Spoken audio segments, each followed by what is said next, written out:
राम मंदिर में बिना लोहा, स्टील जैसी धातुओं का यूज किए इतना मजबूत स्ट्रक्चर किस तरह तैयार किया गया है कि हजारों सालों तक इसकी रिपेयरिंग की भी जरूरत नहीं पड़ेगी। इस मंदिर में ऐसी क्या खासियतें हैं, इसकी चर्चा केवल भारत में नहीं बल्कि विदेशों में भी हो रही है। कैसे मुगलों ने इस राम जन्मभूमि को छीनकर यहाँ बाबरी मस्जिद बनाई थी और नए बने राम मंदिर के 200 फीट नीचे रखे रहस्यमयी टाइम कैप्सूल में क्या है, और भव्य राम मंदिर के उद्घाटन समारोह में किन किन हस्तियों को आमंत्रित किया गया है। जी हां दोस्तों, 500 सालों का संघर्ष, 134 साल लंबा कोर्ट केस और 4 साल तक अयोध्या के हजारों सनातन धर्मियों की दिन रात की मेहनत के बाद आखिरकार राम जन्मभूमि मंदिर का निर्माण कार्य समाप्त हो चुका है और 22 जनवरी के दिन 1200 स्तंभों पर खड़े इस भव्य मंदिर में रामलल्ला की प्राण प्रतिष्ठा की जाएगी। ये मंदिर इतना ज्यादा खास होने वाला है कि इसको सिर्फ देखने के लिए ही दुनिया भर से लोग यहाँ आया करेंगे और ऐसा कहा जा रहा है कि आने वाले सालों में ये भारत के लिए एक अलग ही पहचान बन सकता है।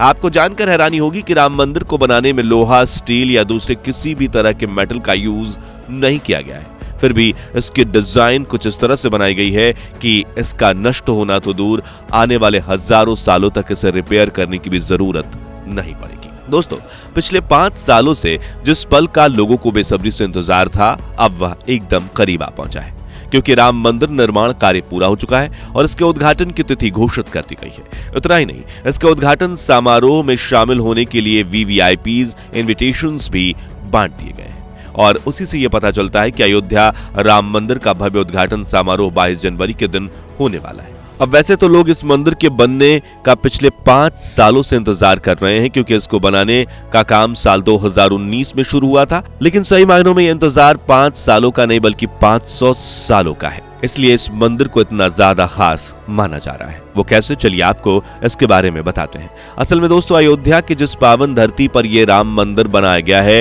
हिंदू धर्म में इसे भगवान श्री राम का जन्म स्थान माना जाता है। साथ ही हिंदू धर्म के लोग ऐसा मानते हैं कि इस जगह पर हमेशा से एक मंदिर हुआ करता था। अगर हम वक्त में और पीछे जाएं तो हमें पता चलता है कि 1527 सन में उस समय के मुगल बादशाह बाबर ने इस जगह पर बाबरी मस्जिद बनवाई थी और इसी को लेकर हमेशा से यह क्लेम किया जाता रहा है कि इस मस्जिद का निर्माण राम मंदिर को तोड़कर किया गया था। यही वजह है कि यह जगह पिछले 500 सालों से विवादों में रही और हिंदू मुस्लिम दोनों समुदाय यहां मंदिर और मस्जिद बनाने के लिए लड़ते रहे हैं। सदियां बीती और 1947 में जब हमारा देश आजाद हुआ तो ये मामला भारतीय कोर्ट के सामने आया, लेकिन दशकों तक सुनवाई चलने के बाद भी कोर्ट इस पर कोई फैसला नहीं सुना सकी। क्योंकि फैसला सुनाते भी कैसे? एक तरफ हिंदू समुदाय के लोग जो थे ये कह रहे थे कि जगह भगवान श्री राम का जन्म स्थान है जहां पर राम मंदिर को तोड़कर मस्जिद बनाई गई है, इसलिए उन्हें यहां मंदिर बना देना चाहिए, और दूसरी तरफ मुस्लिम समुदाय के लोग थे जो 500 साल पुरानी मस्जिद को बचाने के लिए केस लड़ रहे थे। जब कोर्ट में यह मामला नहीं सुलझ पाया तो इस जगह को दोनों पक्षों में विवाद होना शुरू हो गया और 90 के दशक में यह विवाद इतना बढ़ गया कि हिंदू समुदाय के लोगों ने एक भीड़ के रूप में इकट्ठा होकर बाबरी मस्जिद को ध्वस्त कर डाला। इस घटना की वजह से देश का माहौल काफी खराब हुआ और दंगे भड़क उठे। लेकिन हम उन यादों से ज्यादा गहराई में न जाते हुए सीधे आते हैं साल 2019 में, क्योंकि इसी साल हमारी सुप्रीम कोर्ट ने सदियों से चल रहे इस मुद्दे पर एविडेंस के आधार पर अपना फैसला सुनाते हुए यह जमीन हिंदू समुदाय के लोगों को मंदिर बनाने के लिए सौंप दी। यही वजह है कि इस मंदिर को लेकर बहुत ज्यादा लोग उत्साहित हैं और 22 जनवरी की तैयारी इतनी धूमधाम से की जा रही है जैसे मानो दिवाली दोबारा आ गई हो। अब यूं तो इस मंदिर का बनना ही लोगों के लिए बहुत ज्यादा खास है, मगर एक और चीज जो इस पूरे मामले को इतना स्पेशल बनाती है वो है इस मंदिर की भव्यता और शानदार डिजाइन। जानकारी के लिए बता दें कि अयोध्या में बन रहा ये मंदिर 360 फीट लंबा और 235 फीट चौड़ा है। साथ ही इसकी ऊंचाई 161 फीट है, जिसके चलते ये दुनिया में हिंदू धर्म का तीसरा सबसे बड़ा मंदिर होने वाला है। इस मंदिर को बनाने में झांसी, बिठुरी, यमुनोत्री, हल्दीघाटी, चित्तौड़गढ़ और स्वर्ण मंदिर जैसे 2587 क्षेत्रों की पवित्र मिट्टी का उपयोग किया गया है। इतना ही नहीं, इसके निर्माण में भारत की 150 नदियों का पानी भी यूज हुआ है ताकि इस मंदिर का प्रत्येक कण इसकी पवित्रता में योगदान दे और भारत के सभी क्षेत्रों को आध्यात्मिक एकता से जोड़कर रखे।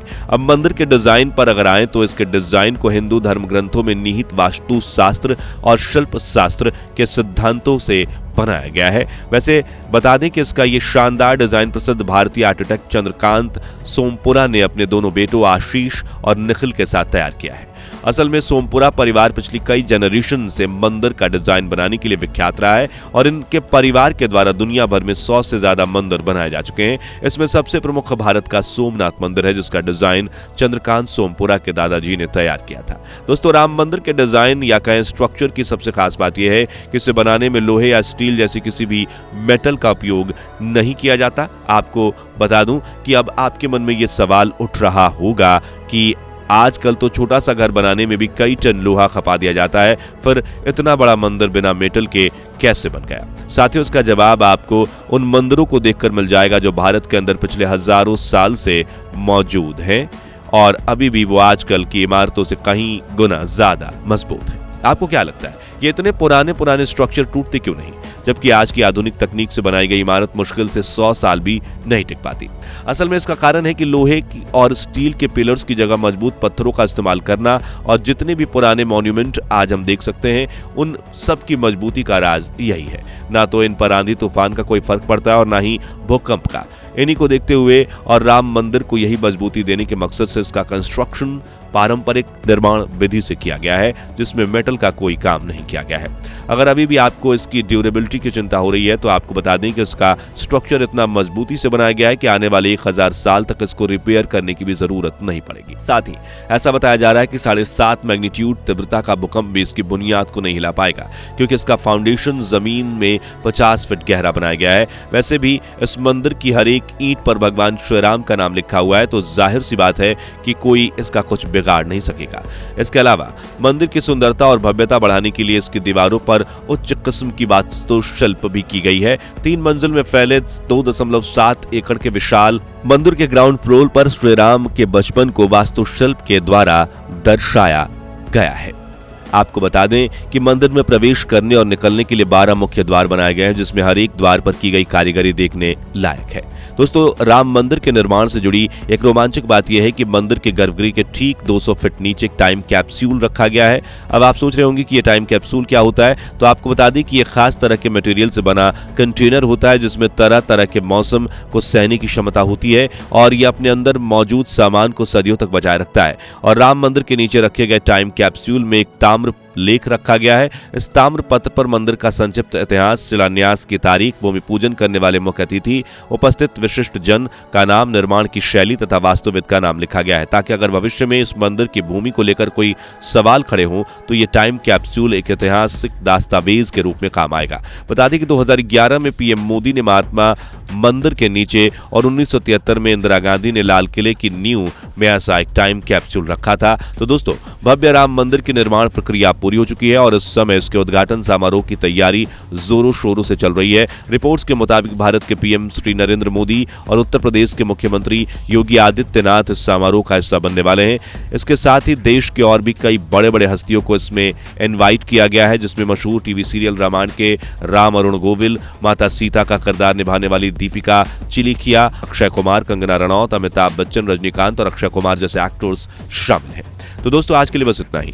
आप हमें कमेंट्स में बताइए कि 500 सालों के संघर्ष के बाद आखिरकार राम मंदिर का निर्माण पूरा होते देख आपको कैसा महसूस हो रहा है, और वीडियो अच्छा लगा हो तो इसे लाइक और शेयर जरूर कीजिएगा। साथ ही सनातन धर्म से जुड़े ऐसे ही रोमांचक वीडियो देखने के लिए हमारे चैनल को सब्सक्राइब करके पास वाली घंटी जरूर बजा दीजिए। जय श्री राम।